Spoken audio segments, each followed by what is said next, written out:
नमस्कार विद्यार्थी मित्रांनो, स्पंदन अकॅडमी या शैक्षणिक चॅनलमध्ये आपल्या सगळ्यांचं मनःपूर्वक स्वागत. विद्यार्थी मित्रांनो, आज आपण इयत्ता 9वीच्या संस्कृतच्या पाठ्यपुस्तकातील मनसह स्वच्छता हा जो पाठ आहे तो समजावून घेणार आहोत. त्याचं भाषांतर समजावून घेणार आहोत. आधी त्यांनी प्रस्तावनेमध्ये काय दिलंय बघूया. मनसह स्वच्छता. मनसह स्वच्छता म्हणजे मनाची स्वच्छता.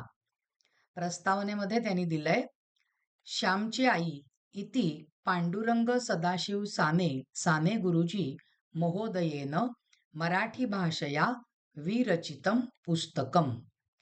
श्यामची आई हे पुस्तक साने गुरुजींनी म्हणजेच पांडुरंग सदाशिव साने यांनी मराठी भाषेमध्ये लिहिलेलं रचलेलं पुस्तक आहे.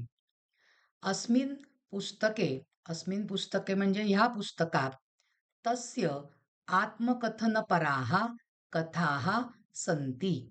या पुस्तकामध्ये त्यांच्या आत्मकथनपर म्हणजे त्यांच्या जीवनामध्ये घडलेल्या काही ज्या कथा आहेत त्या आत्मकथनपर कथा आहेत.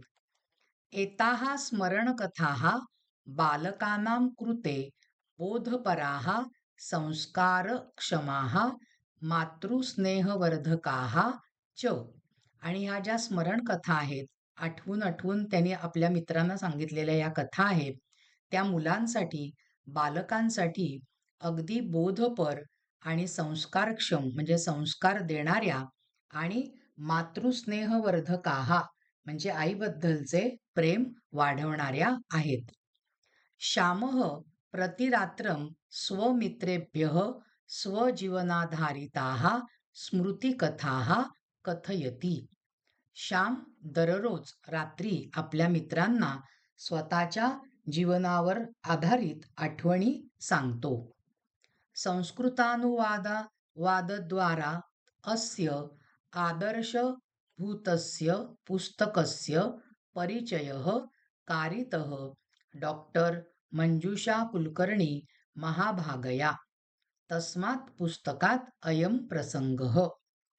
म्हणजे अ, ह्याचा जो संस्कृत अनुवाद आहे तो संस्कृत अनुवाद डॉक्टर मंजुषा कुलकर्णी यांनी करून दिलेला आहे आणि या आदर्श पुस्तकाचा त्याच्यामुळे आपल्याला परिचय झालेला आहे. तर त्या पुस्तकातील हा प्रसंग आपल्याला या पाठामध्ये दिलेला आहे. आता तुम्हाला इथे विद्यार्थी मित्रांनो एक चित्र दिसतंय. आई आहे आणि तो मुलगा आहे श्याम. बघा हा आता. बाल्यादेव द्विवारं स्नानं करोमि स्म अहम. म्हणजे आता त्या श्यामने कथा सांगायला सुरुवात केली आहे. श्यामेन कथा आरब्धा. श्याम काय म्हणतोय? बालपणी 2दा स्नान करणं. लहानपणापासून रोज 2 वेळा मी स्नान करतो. श्यामने गोष्ट सांगायला सुरुवात केली. द्विवारं स्नानस्य अभ्यासः उत्तमः एव. 2 वेळा अंघोळ करण्याची पद्धत किंवा सवय खूपच चांगली आहे. आता विद्यार्थी मित्रांनो इथे अभ्यास हा शब्द आलाय बघा. हं? तर आपल्याला अभ्यास या शब्दाचा एकच अर्थ माहिती आहे. अभ्यास म्हणजे काय? आपण जो अभ्यास करतो तो. पण संस्कृतमधला हा जो अभ्यास शब्द आहे त्याचा दुसरा अर्थ पण आता आपल्याला कळला. तो म्हणजे पद्धत किंवा सवय. अशा अनुषंगाने हा अभ्यास हा शब्द इथे आलेला आहे बरं का. पुढे बघूया. रात्रौ निद्रायाः पूर्वं स्नानं कुर्मः चेत् शरीरं स्वच्छं सतेजः लघुभारमिव च भासते. रात्री झोपण्यापूर्वी आपण जर का आपली अंघोळ झालेली असेल, आपण जर का झोपेच्या आधी अंघोळ केली तर शरीर स्वच्छ, निर्मळ व हलकं हलकं आपल्याला वाटतं. निद्रायाः पूर्वं वयं प्रार्थनां कुर्मः एतत् भवति मनसः स्नानम. त्यांनी पुढे काय म्हटलेलं आहे? निद्रेच्या पूर्वी म्हणजेच काय की झोपेच्या पूर्वी जर का आपण प्रार्थना केली तर काय होतं? ते आपलं मनसः स्नानम म्हणजे ते आपल्या मनाचे स्नान. शरीर शरीरं मनः च स्वच्छे तर्हि निद्रा उत्तमा भवति. शरीर आणि मन जर का आपलं स्वच्छ असेल, तर आपल्याला उत्तम निद्रा मिळते किंवा उत्तम झोप लागते. आता विद्यार्थी मित्रांनो, ह्या वाक्यामध्ये तो श्याम काय म्हणतोय? निद्रायाः पूर्वं वयं प्रार्थनां कुर्मः एतत् मनसः स्नानम. हा शब्द महत्वाचा आहे. मनसः स्नानम म्हणजे काय विद्यार्थी मित्रांनो? आपण सर्वजण स्नान करतो, अंघोळ करतो आणि आपली जी शरीराची स्वच्छता आहे ती राखतो. पण मग मनाची अंघोळ म्हणजे काय? असं मनामध्ये काय आतमध्ये आपण काय पाणी घालणार आहोत का त्याच्यावरती?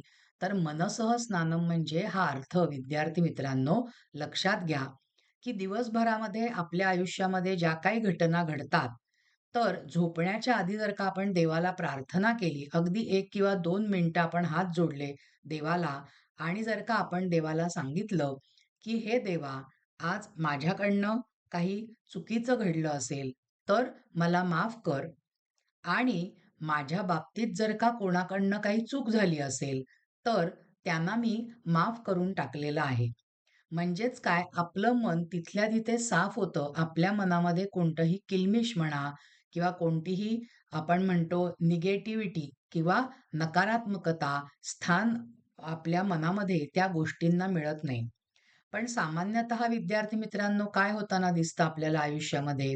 जर का एखादा मित्र आपल्याला आजच्या दिवशी अधवा-तधवा बोलला किंवा आई रागावली किंवा कोणीतरी उगीचच आपल्याला फटके दिले किंवा आपल्या अंगावर धावून आला, आपल्याशी खूप भांडला, तर आपण ते मनामध्ये ठेवतो. हा मित्र माझ्याशी भांडला काय? उद्या बघतोच त्याला. म्हणजेच काय? आपल्या मनामध्ये ती घाण साठायला, नकारात्मक विचारांची घाण साठायला सुरुवात होते. आणि म्हणून तिथल्या तिथे रोजच्या रोज मनाची ही जळमटं साफ केली पाहिजेत. कोणाबद्दल द्वेष म्हणा, कोणाचा हेवा म्हणा, या कुठल्याही वृत्तीला जर का आपण मनामध्ये स्थान दिलं नाही, आपलं मन प्रत्येकासाठी स्वच्छ ठेवलं, तर आपल्याला ते मनाचं स्नान आहे असं कळून येतं. म्हणजे आपलं मन स्वच्छ ठेवणं, कोणाबद्दलही किल्मिष न बाळगणं. पण माणसं काय करतात? दिवसेंदिवस, अनेक वर्ष, अनेक महिने मनामध्ये अशी जळमटं ठेवतात आणि मग मोठं झाल्यानंतर त्यांचं व्यक्तिमत्व तसंच नकारात्मक आहे ते उदयाला येतं. म्हणजे साधं कोणी मग भेटलं, की "काय रे, कसा आहेस?" असं विचारलं, तर "मी ठीक आहे, उत्तम आहे," असं न सांगता ती व्यक्ती लगेच डाफरून काय म्हणते, "दिसत नाही का मी तुला धडधाकट आहे? आहे मी अजून." म्हणजेच काय, हे वर्षानुवर्ष मनामध्ये सगळी जळमटं ठेवल्यामुळे झालेलं असतं. आणि म्हणून इथे त्यांनी खूप चांगला उपाय आपल्याला सांगितलाय विद्यार्थी मित्रांनो. म्हणून मी त्याचं अधिक स्पष्टीकरण केलं, की मनाची अंघोळ, मन स्वच्छ ठेवणं हे अतिशय आवश्यक आहे. आणि मग शरीर आणि मन स्वच्छ केल्यानंतर आपल्याला झोप चांगली लागणारच. बरोबर आहे विद्यार्थी मित्रांनो? चला, आता पुढे बघूया. एकदा प्रतिदिनमिव खेलित्वा अहं गृहम् आगत्य स्नानार्थं गतवान. एकदा मी नेहमीप्रमाणे खेळून आल्यानंतर स्नानासाठी गेलो, अंघोळीसाठी गेलो. इथे बघा आगत्य हे लबंत अव्यय आलेलं आहे बरं का. सायंकालस्य स्नानार्थम अधिकस्य जलस्य आवश्यकता न भवति. श्याम काय सांगतो आहे? संध्याकाळच्या अंघोळीसाठी अधिक पाण्याची गरज नाही. स्नानम समाप्य मया उक्तम. स्नान झालं, अंघोळ झाली आणि मी म्हणालो, अंब, अंब म्हणजे आई, शुष्कय मे अंगम, माझं अंग कोरडं करून दे. जलम समाप्तम, पाणी संपलं. सत्वरम शुष्कय मे अंगम, लवकर माझं अंग शुष्क म्हणजे कोरडं करून दे, पुसून दे. इति उच्चैः अवदम अहम, असं मी जोरात म्हणालो. सायंकाले मे माता स्वशाटिकया एव मम शरीरम मार्जयति स्म. संध्याकाळी आई स्वतःच्या साडीने, शाटिका म्हणजे साडी, इथे आपल्याला लुगडं हा शब्द वापरावा लागेल, कारण विद्यार्थी मित्रांनो, त्या काळी म्हणजे 100 100 वर्षापूर्वी होऊन गेलेला हा घटनाक्रम आहे. तर त्यावेळेला बायका, स्त्री नऊवारी लुगडं नेसायची. आणि आता श्याम सांगतोय की संध्याकाळी आई स्वतःच्या लुगड्यांनी माझं शरीर पुसून द्यायची. माता आगता, आई आली. मम अंगम मार्जितवती, माझं अंग पुसून दिलं. आज्ञांच दत्तवती, आणि तिने आज्ञा केली म्हणजे सांगितलं. देवपूजार्थम पुष्पाणी आनय श्याम, देवपूजेसाठी श्याम फुलं घेऊन ये. आता संध्याकाळची वेळ आहे, घरोघरी दिवा लागणार देवासमोर. परवाजा म्हटला जाणार, शुभंकरोती म्हटलं जाणार, वेगवेगळी स्तोत्र म्हटली जाणार, अशी ही संध्याकाळची वेळ होती. त्याच्यामुळे तिने सांगितलं की फुलं आण. मम पादतलौ आर्द्रौ स्तः, पण हा श्याम काय सांगतो आहे, माझे पायाचे तळवे, पादतलौ आर्द्रौ, आर्द्रौ म्हणजे ओले, माझ्या पायाचे तळवे ओले आहेत. पुढे तो म्हणतो, मृत्तिकया मलिनौ भविष्यतः, त्या तळव्यांना काय लागेल, माती लागेल, ते मळतील. अतः मम पादतलौ अपि स्वच्छी कुरु, त्याच्यामुळे माझे पाय सुद्धा, तळपाय सुद्धा स्वच्छ कर. इति इति पादतलौ आर्द्रौस्तः तर्हि किं जातं रे श्याम. आता आई त्याला लटक्या रागाने म्हणते की अरे, पायाचे तळवे जर का ओले राहिले तर काय होतं रे श्याम. अधुना केन वस्त्रेण मार्जयामी, आता मी कोणत्या वस्त्राने पुसू, कारण आधीच तिने तिच्या लुगड्यांनी त्याचं अंग पुसलेलं आहे. आणि आता तो श्याम सांगतोय माझे तळपाय पण पुसून दे. मग आता श्याम पुढे म्हणतो, अंब आई तव शाटिकांचलम पाषाणे विस्तारयः. तो काय सांगतो आहे की आई, तुझा जो पदर आहे लुगड्याचा, शाटिकांचल, तो दगडावर पसर. श्याम अतीव हट स्वभाव असी, आई काय म्हणते त्याला, श्याम तुझा अगदी खूप हट्टी स्वभाव आहे. म्हणजे तो आईला सुचवतोय की तुझ्या लुगड्याचा पदर तो पसर, म्हणजे मला त्याच्यावर पाय ठेवता येतील आणि माझे पाय कोरडे होतील. विद्यार्थी मित्रांनो, नऊवारी लुगडं जे असतं ना, ते खूप मोठं असतं, त्याचा पदरही मोठा असतो. त्याच्यामुळे तो आईला सुचवतो की तुझ्या त्या पदरावरती मी पाय ठेवीन आणि माझे तळपाय कोरडे करीन. पुढे बघा, इति उक्त्वा मात्रा शाटिकांचलम विस्तारितम, आई असं म्हणाली की अरे श्याम, तुझा किती हट्टी स्वभाव आहे. पण मुलाचा तो हट्ट त्या माऊलीनी, त्या आईने पूर्ण केला बरं का. इति उक्त्वा असं म्हणून, मात्रा शाटिकांचलम विस्तारयितम, म्हणजे की आईने लुगड्याचा पदर त्या दगडावर पसरला. अहम चरणौ तदुपरी स्थापयित्वा शुष्कौ कारयित्वा निर्गतवान. श्याम काय म्हणतोय, मी माझे पाय त्याच्यावर ठेवले, कोरडे केले आणि तिथून निघून गेलो. मातुः वस्त्रम आर्द्रम अभवत, आईचं वस्त्र किंवा आईचे कपडे, आईचं लुगडं ओलं झालं. आता पुढे बघूया हा. तस्मिन् समये तया शाटिका परिवर्तनं कर्तुं न शक्यते इत्यपि मया न चिंतितम, त्यावेळी तिला ते लुगडे बदलता येणार नव्हते, याचा सुद्धा मी विचार केला नाही.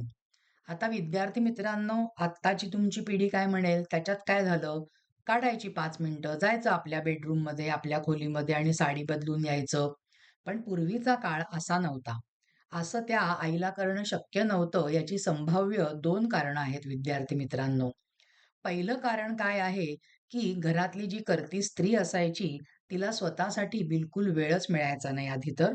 आणि संध्याकाळच्या वेळेला तर खूप कामांची गर्दी असायची, की कोणी आलं गेलं त्याचं चहा-पाणी करणं, संध्याकाळी सगळ्या मुलांचा परवाजा घेणं, स्वयंपाक करणं, घरामध्ये जर का म्हातारी माणसं असतील तर त्यांचं काही औषध-पाणी आहे ते करणं, आला गेला हे सगळं त्या घरातल्या स्त्रीला बघावं लागायचं. आणि एकत्र कुटुंब पद्धती असल्यामुळे कुटुंबातली सदस्य संख्या सुद्धा मोठी असायची.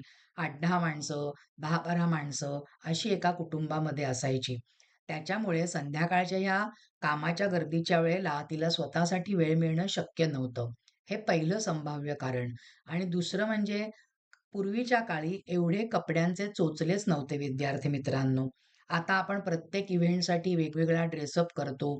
आपल्याला सकाळच्या अंघोळीसाठी वेगळा टॉवेल, संध्याकाळच्या अंघोळीसाठी वेगळा टॉवेल, तोंड पुसायला वेगळा टॉवेल, शाळेत नेणारा नॅपकिन आपण वेगळा नेतो. असे सगळे आपले वेगवेगळे, वेगवेगळे सेट असतात. कपड्याचे म्हणा, टॉवेल्सचे म्हणा, की बाबा आज मॉर्निंग वॉकचा हा ड्रेस, नाईट ड्रेस वेगळाच, लग्नाला किंवा समारंभाला जायचा ड्रेस वेगळा, शाळेत जायचा ड्रेस वेगळा, बाहेर जायचा ड्रेस वेगळा, मित्रांबरोबर जायचा ड्रेस वेगळा.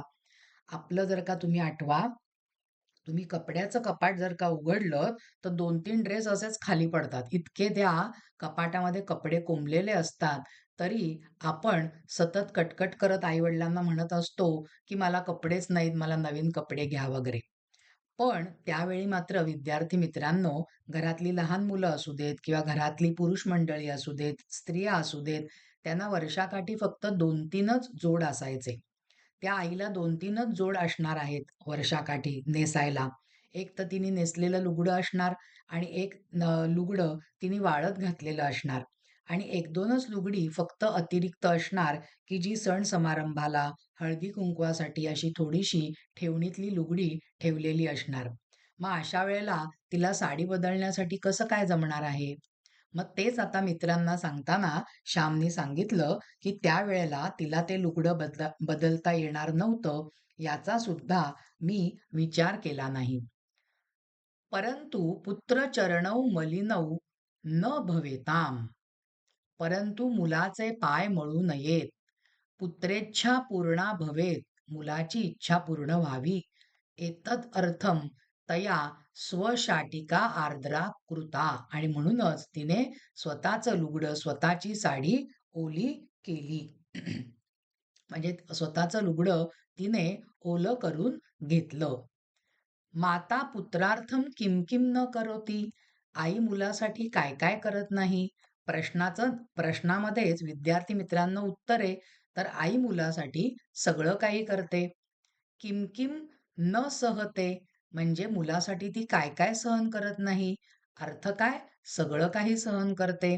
किमकिम न समर्पयती, मुलाला काय काय समर्पण करत नाही किंवा मुलासाठी काय काय समर्पित, म्हणजे मुलाला काय काय देत नाही, तर सगळं काही ती देते, असं त्याचं उत्तर आहे.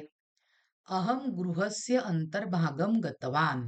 श्याम पुढे सांगतो, मी घराच्या आतल्या भागात गेलो, म्हणजे मी घरामध्ये गेलो. पूजार्थम पुष्पाणी स्थापितवान, आणि पूजेसाठी फुलं ठेवली. माता दीपम गृहीत्वा आगतवती उक्तवती च. माता दिवा घेऊन आली आणि म्हणाली, दिवा म्हणजे निरांजन असेल, निरांजन दिवा घेऊन आली आणि म्हणाली. आता आई काय म्हणते ना विद्यार्थी मित्रांनो, ही समरी आहे ह्या पाठाची, किंवा आईनी जी शिकवण दिली ना ती आता महत्वाची आहे. आई म्हणते, श्याम चरणौ मलिनौ न भवतः. श्याम पाय मळू नयेत म्हणून अतः यथा प्रयतसे, म्हणून तू जसा प्रयत्न करतोस, तथैव मनः मलिनम न भवतु, तसेच मन सुद्धा मळू नये म्हणून एतत् अर्थम अपि प्रयतस्व, ह्यासाठी सुद्धा प्रयत्न कर. किती चांगला उपदेश दिलाय. आणि असं रागवून मुलाला धपाटे घालून वगैरे नाही, तिने छानपैकी त्याला समजावून दिलेलं आहे. आणि पुढचं वाक्य सगळ्यात महत्वाचं आहे. प्रार्थय देवम शुद्ध बुद्ध्यर्थम, आणि देवाला प्रार्थना कर की मला शुद्ध बुद्धी दे. विद्यार्थी मित्रांनो, या शुद्ध शब्दामध्ये खूप अर्थ भरलेला आहे बरं का. तिने असं नाही सांगितलं मुलाला की देवाजवळ बुद्धी माग. ती काय सांगते, मला शुद्ध बुद्धी दे असं माग. म्हणजे काय विद्यार्थी मित्रांनो, बघा बरं. जो बुद्धिमान मनुष्य असतो, ज्याला खूप बुद्धी आहे, जो खूप हुशार आहे, त्यांनी त्याची जर का बुद्धी चांगल्या कामाला लावली तर त्याचा समाजाला आणि त्याला स्वतःला उपयोग होतो. पण वाईट कामासाठी लावली तर समाजाला खूप विघातक असा अनुभव किंवा परिणामाला सामोरं जावं लागतं. याचं एक छोटंसं उदाहरण देते तुमच्याच अभ्यासक्रमामधलं, की दुसऱ्या महायुद्धाच्या वेळेला अमेरिकन जे शास्त्रज्ञ होते, त्यांनी अणुबॉम्ब बनवला. म्हणजे त्यांना बुद्धी नव्हती का त्या शास्त्रज्ञांना? प्रचंड बुद्धी होती म्हणूनच तर त्यांनी अणुबॉम्ब बनवला. पण त्याचा उपयोग वाईट कामासाठी केला आणि जपानच्या हिरोशिमा नागासाकीवर अणुबॉम्ब टाकला आणि कित्येक लोकं त्याच्यामध्ये जखमी झाले, मरण पावले किंवा त्या अणुत्सर्गाचा जो काही इम्पॅक्ट होता, जो काही प्रभाव होता, तर पुढच्या 1-2 पिढ्यांपर्यंत सुद्धा काही ना काहीतरी अपंगत्व येण्यामध्ये झालेला होता. म्हणजे मानवी जीवनाची नासधूस करण्याकडे त्यांनी आपल्या बुद्धीचा कल वळवला. आणि म्हणून इथे म्हणजे हे उदाहरण मला तुम्हाला तुमच्या अभ्यासक्रमाच्या अनुषंगाने द्यावंसं वाटलं, की शुद्ध शब्दामध्ये किती अर्थ लपलाय. पण एखाद्याकडे जर का प्रचंड बुद्धिमत्ता आहे आणि त्याने आपल्या बुद्धीचा उपयोग समाजाच्या विकासासाठी, राष्ट्राच्या उन्नतीसाठी जर का केला, तर आपल्याला त्याचे परिणाम चांगले बघायला मिळतात. कोणाबद्दलही वाईट भावना त्या बुद्धीमुळे शिरू शकत नाहीत. आणि म्हणून आई काय सांगते, की देवाजवळ तू काय माग? शुद्ध बुद्धी माग. आणि मग श्याम आपल्या मित्रांना म्हणतोय, "भो मित्राणि, कियन्तः मधुराः शब्दाः." अरे मित्रांनो, किती गोड शब्द आहेत हे. पावित्र्यार्थं स्वच्छतायै वयं प्रतिदिनं प्रयतामहे.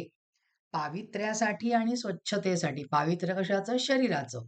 आणि त्याच्या स्वच्छतेसाठी आपण दररोज प्रयत्न करतो. वस्त्र स्वच्छतार्थं क्षालनचूर्णम अस्ति. क्षालनचूर्णम म्हणजे काय तुमच्या भाषेत? डिटर्जंट पावडर, कपडे धुण्याची पावडर आहे. शरीरार्थं चंदनफेनकानि सन्ति. शरीर स्वच्छ करण्यासाठी चंदनाचा साबण, फेनक म्हणजे साबण. चंदनाचा साबण आहे. शरीरं वस्त्राणि च मलिनानि न भवन्तु अतः सर्वे प्रयत्नं कुर्वन्ति. काय म्हणतोय तो श्याम आता आपल्या मित्रांना बोध देताना, की शरीर आणि वस्त्र मळू नयेत म्हणून आपण सर्वजण प्रयत्न करतो. शेवटचं वाक्य प्रश्न विचारलेलं महत्वाचं आहे. अपि वयं मनसः स्वच्छतायै प्रयतामहे. पण मनाच्या स्वच्छतेसाठी सुद्धा आपण प्रयत्न करतो का? हा प्रश्न प्रत्येकाने आपल्या मनाला विचारायचा आहे. आणि मनसह स्वच्छता त्याचं सुरुवातीला तुम्हाला सांगितलं, कोणाबद्दलही राग, लोभ, द्वेष ठेवायचा नाही. हेवा वगैरे मत्सर वाटू द्यायचा नाही. नाहीतर मग दिवसेंदिवस, महिनोन-महिने, वर्षोनवर्ष त्या मनामध्ये हा सगळा कचरा राहतो. नकारात्मक विचारांचा आणि मग आपल्याकडनं नकळत नकारात्मकच कृती घडायला सुरुवात होते. आणि म्हणून मनाची स्वच्छता, मनाचं स्नान सुद्धा महत्वाचं आहे. आणि त्यासाठी फार काही करावं लागत नाही विद्यार्थी मित्रांनो. तर देवाजवळ 2 मिनिटं हात जोडून प्रार्थना केली, की माझ्याकडनं आज जी काही चूक झाली असेल, मला माफ कर. माझ्या बाबतीत जर का कोणी काही चुकीचं वागलं असेल, तर मी सुद्धा त्यांना माफ करून टाकलंय. माझ्या मनामध्ये त्यांच्याबद्दल राग नाही. असं जर का आपण ठेवून वागलो म्हणजे मनाची पाटी रोजच्या रोज झाडून पुसून कोरी करायची. नवीन दिवस आला, की आपण नव्याने त्या दिवसाला सामोरं जायचं. आदल्या रात्रीचं, आदल्या दिवसांचं जे काही नकारात्मक विचारांचं जळमट आहे, ते त्या दिवशीच आपण जर का ते मिटवून टाकलं मनाच्या पाटीवरनं, तर खरोखर आपलं मन स्वच्छ राहील. आणि प्रत्येकाने जर का असं वागण्याचा प्रयत्न केला, तर खरोखर आपल्या समाजाचं स्वास्थ्य आणि देशाचं स्वास्थ्य सुद्धा अगदी निरोगी राहणार आहे. म्हणजे केवढा विचार आहे. तुम्हाला वाटेल काय साधी छोटीशी कथा आहे, पाय पुसायचे वगैरे, वगैरे. पण त्याच्यामधनं जो अर्थ घेण्यासारखा आहे ना विद्यार्थी मित्रांनो, तो खूप महत्वाचा आहे. तर विद्यार्थी मित्रांनो, आज आपण मनसह स्वच्छता हा जो पाठ आहे, त्याचा अर्थ तर समजून घेतलाच, पण आपण आपल्या जीवनासाठी त्याच्यातनं काय बोध घेऊ शकतो, हे सुद्धा आपण समजावून घेतलेलं आहे. विद्यार्थी मित्रांनो, आजचा हा भाग इथेच संपलेला आहे. पण भागा भागाला भागाची समाप्ती करताना तुम्हाला स्लाइडवरती दिसतंय बघा, की आपल्याकडे सी-बी-एस-ई, आय-सी-एस-सीचे 5वी ते 10वी मराठी आणि संस्कृत विषयाचे क्लासेस आहेत. आणि स्टेट बोर्डचे 8वी ते 10वी आहेत. मराठी मीडियमचे आहेत, सेमी आणि इंग्रजी मीडियमचे आहेत, विषय आहे मराठी आणि संस्कृत. तर कोणाला असे ऑनलाईन जर का क्लासेस लावायचे असतील, तर इथे उजव्या बाजूला खाली अ, तुम्हाला कॉन्टॅक्ट दिलेला आहे बघा. अश्विनी साठे 256@gmail.com याच्यावरती तुम्ही निश्चित संपर्क करू शकता. विद्यार्थी मित्रांनो, आजचा हा भाग इथेच संपलेला आहे. तुम्हाला जर का हा भाग आवडला असेल, तर ह्या भागाला लाईक करा, ह्या भागाला शेअर करा आणि स्पंदन अकॅडमी या शैक्षणिक चॅनलला सबस्क्राईब केलं नसेल, तर लगेचच सबस्क्राईब करा आणि तुमच्या ओळखीमध्ये जे 8वी ते 10वी चे विद्यार्थी आहेत, त्यांना आपल्या ह्या स्पंदन अकॅडमीची लिंक जी आहे, ती सुद्धा नक्की पाठवा, की जेणेकरून आपल्या भागाचा अभ्यास करून त्यांना सुद्धा काही ना काहीतरी चांगलं मार्गदर्शन मिळत जाईल. धन्यवाद विद्यार्थी मित्रांनो.